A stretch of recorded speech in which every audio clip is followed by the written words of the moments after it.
ચેતના અને તમે જોઈ રહ્યા છો માય એસએસ ડ્રીમ. તો આજે આપણે નકશાપૂર્તિમાં એક નવું પ્રકરણ શીખશું. આપણે શીખીશું ભારતના મુખ્ય સરોવરો. અને પહેલા આપણે ભારતની નદીઓ વિશે નકશાપૂર્તિ કરતા શીખેલા છીએ. તો આજે આપણે ભારતના મુખ્ય સરોવરો વિશે શીખશું. આ જો નકશો દેખાય છે એમાં આપણે જોઈએ કે ભારતમાં મુખ્ય સરોવરો ક્યાં આવેલા છે, એના રાજ્ય કયા રાજ્યમાં આવેલા છે, એના નામ અને ઈ ખારા પાણીના છે કે મીઠા પાણીના છે એ પણ નકશામાં સ્પષ્ટ આપણે જોઈ શકીએ છીએ. તો સૌપ્રથમ આપણે નકશામાં ઉત્તર દિશામાં ઉપરથી શરૂ કરી તો લદ્દાખની અંદર સરોવર આવેલું છે. બેંગોંગ તો સોલ્ટ લેક તો મોરિટી. ત્યાંનો શબ્દ એને બોલવા અઘરા છે કારણ કે ત્યાં ચીનની ભાષા છે એનું થોડુંક વાતાવરણ વધારે છે એટલા માટે. બરાબર. તો આ સરોવર છે એ લદ્દાખમાં આવેલું છે.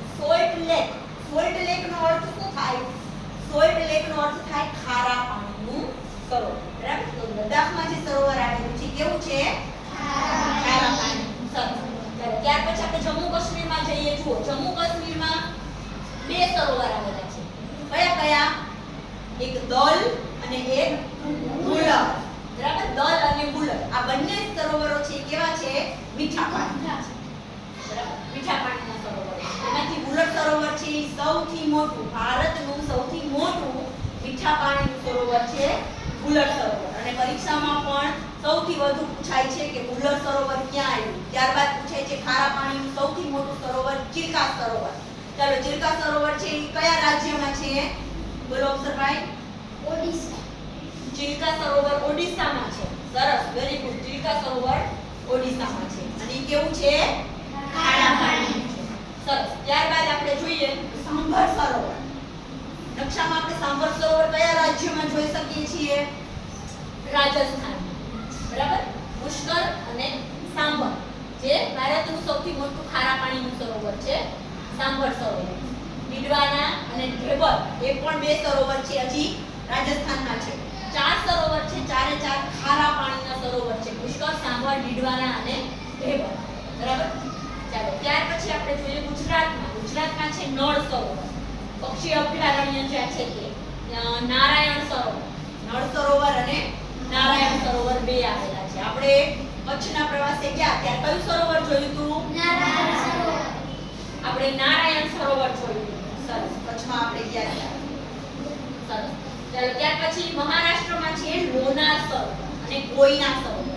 આ બંને સરોવર છે એની વિશેષતા શું છે? કોયના સરોવર અને લોનાર સરોવરની કે ઈ જ્વાળામુખીથી બનેલા છે. આપણને એમ થાય જ્વાળામુખીથી કેમ બન્યા હોય? કે એક સમય એવો હતો કે જ્યારે ઈ જગ્યાએથી ને જ્વાળામુખી ફાટતો હતો અને ધીમે ધીમે છે ઈ જ્વાળામુખી છે એ મૃત થઈ ગયો. જ્વાળામુખીના પણ પ્રકાર હોય. બરાબર. તો ઈ મૃત જ્વાળામુખી થઈ ગયો અને તે જગ્યાએ જે મોટો ખાડો થઈ ગયો એમાં છે ઈ પાણી ભરાવા માંડ્યું અને કોયના સરોવર છે એ અસ્તિત્વમાં આવ્યું. બરાબર. મહારાષ્ટ્રમાં. ત્યારબાદ આપણે જોઈએ કર્ણાટકમાં. તો કર્ણાટકમાં કોરંબોલી, માયમ અને કર્ણાટકમાં છે કરંજી અને કુકરાહાલુ. આ ચાર સરોવરો છે કર્ણાટકમાં છે. ત્યારબાદ આપણે જોઈએ કેરળ. તો કેરળમાં છે અષ્ટામુડી, સૈયામ, કોટા, જે વેબાનટ્ટુ, વેબાનડ, વિરમપુરા. આ છે કેરળના સરોવર છે. આપણે જે આવા નામ છે કેમ બોલવા?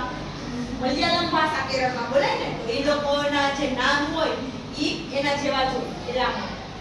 ત્યારબાદ આપણે જોઈએ તમિલનાડુ. તમિલનાડુમાં છે ઉટી ચેરકોડ, ચેમ્બરબક્કમ અને વીરાના. એમાં ઉટી છે એ પ્રખ્યાત છે કારણ કે માણસો છે ઉટી ફરવા બહુ જતા હોય.